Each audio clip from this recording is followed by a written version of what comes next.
Hello, you. It's me. Today we're going to talk about, I finally read it, Six of Crows by Leigh Bardugo. This stuff is really in the limelight at the moment because of the Netflix adaptation of Shadow and Bone. This is the first book in a duology written and set, I think, after Shadow and Bone, which, full disclaimer, I haven't read.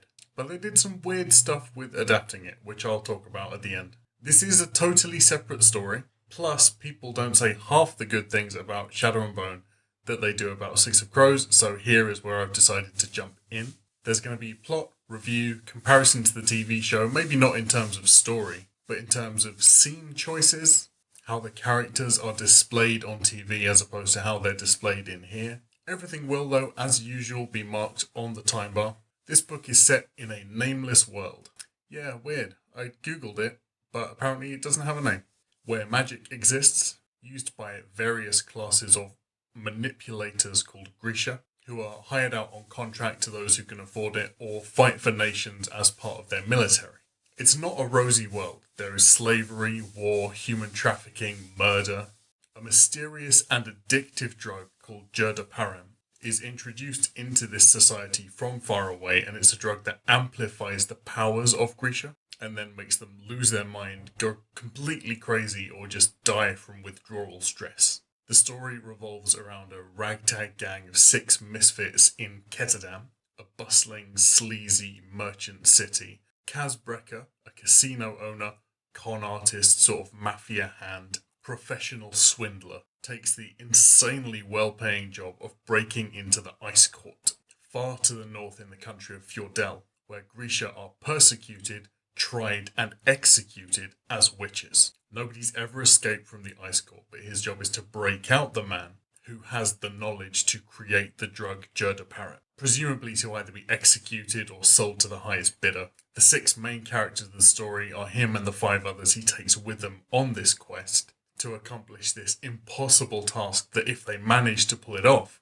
they will be rich beyond belief. So first and foremost, this is a heist book. And with it being a book that is so centrally about the characters and their interactions, it's a fantasy novel where the world build is like completely secondary. Outside of a few key scenes later in the book, this exact same story could be set in a non-magical world. I think the main body of this story is completely transplantable. We follow 6 characters, and talking about them is important because it's the main body of what this book is. The author has done a fantastic job of making characters who are not necessarily realistic, not necessarily sympathizable or believable, but characters who are enjoyable and likable, even though some of them are objectively terrible people. The author has you totally on side, and you really find yourself wanting these characters to win, and I think that's such a huge part of why this book has a massive fan base. The characters are all very dark and edgy, and I don't mind that. I don't hate it. People love a misfit. They love people on the fringes of society who break the mold and don't follow the rules. It's all fun. I think YA does have a lot of this dark, edgy, unaligned main character thing going on. And that's another thing I think that kind of puts me off YA because I know it's so pervasive in the genre and I don't mind it, but I don't want it all the time in every book. Also, the characters are described as being 16 or 17 when in my head they are absolutely not.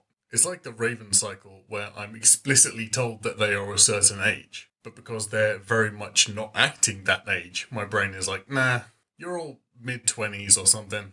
I get that the author was trying to do these people are from a tough life and they had to mature very quickly, but it just smacks of 30-year-olds playing teenagers in movies. So yeah, there were things about the overall character creation that annoyed me a little bit, but I really liked all the characters. The dialogue between the characters was never awkward unless it was intended to be awkward. All the conversations felt very organic. The cast also felt really diverse without feeling like forced diversity, which I think you can really smell when it is done badly. The characters all coming together and being so individually different felt totally okay, and I wasn't really questioning why anybody was where they were. One thing I loved is that because you got a lot of different points of view in this book, you really got an insight into each person's character, each person's motives, while at the same time the use of third person instead of first person kind of kept them at arm's length and retained a bit of the mystery. there's not a huge amount of developing the characters. It's more that there is a lot of time given over to helping us build up our pictures of who these characters are as people. And that building of personalities and the slow revealing of motives means the first half of the book does feel quite slow. But it's also the first half that I enjoyed the most. The half set in Ketterdam, where we learn the ins and outs of how that place works. We learn how Kaz Brekker has carved out a place for himself in that society. I had a lot of fun with this book. It's a quick read, and I honestly only had one real issue I was reading that I kept going, at. It's the amount of times that coincidence saved the day, which kind of broke my immersion a little bit. And in the same vein, how many things were set up for, but that we didn't see set up. Like a character would say, but we can get out of this because I've actually done this. But that happened off screen. I would much rather have little things hinted at than when they become relevant later, I'm like, oh, I get it. I understand what that was for. There was a lack of subtle foreshadowing.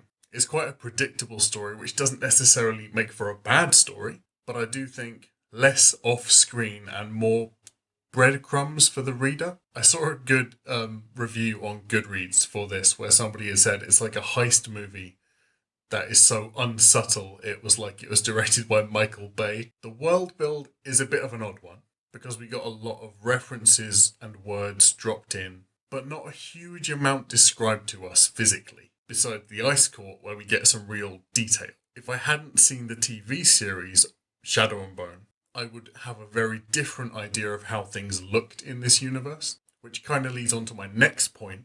I was sort of told that this was totally separate from Shadow and Bone, that I didn't need to read Shadow and Bone, but I think you probably should, or you should at least watch the TV show before you read this. The story hands you Grisha and the mechanics of the world, the mechanics of how they fit into the world, the politics of nations, like they're things you're already meant to know.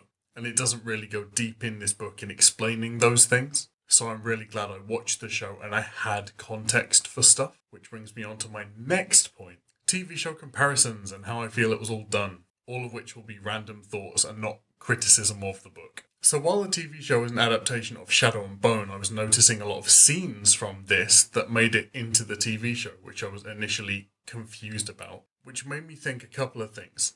Firstly, maybe the Shadow and Bone trilogy is that lacking in exciting content that they needed to nick it from somewhere else. Maybe they're relying on the popularity of Six of Crows to sell that. Secondly, if they've used all those scenes and made the Crows do a heist already, I feel like we're not going to get a faithful adaptation of this book. And if we do, it'll feel a bit repeaty, like, yeah, we've seen this. I think in the TV show they did introduce Pekka Rollins as a dangerous man and the top threat in Ketterdam way too early. They absolutely should have dragged that out. The fact they didn't makes me think maybe they didn't have absolute confidence that they were going to get to do a second season. We still, in the TV show, don't know how Kaz relates to Pekka Rollins and the background of their relationship. But I still don't think he should have rocked up that early. I also wasn't a huge fan of the amount of religious fervour they put into Inej's character in the TV show.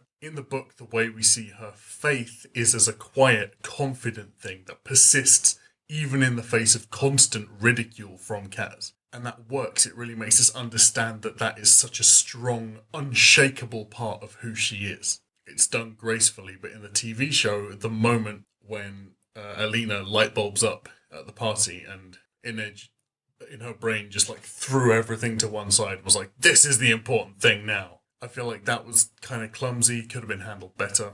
I also think Kaz wasn't enough of an arsehole on TV, but I can kind of see why. In the book, you have this totally cold, hard, concrete exterior with an internal struggle and conflict going on. But because we don't have the internal monologue on TV, you can't really represent that visually unless you soften the character on the outside. But I do think, unfortunately, it compromised who he is. I am glad, though, that they showed Nina and Matthias's story. Their relationship was probably the best bit of this book, is the stuff I enjoyed the most. In real time, rather than how they did it in the book, in like flashbacks and references to stuff that happened and them talking to each other about the past. I think that when we get season 2, which we now clearly will, this will have really lent to their on-screen chemistry and their character build. So I really enjoyed this. A couple of nitpicks about it, obviously.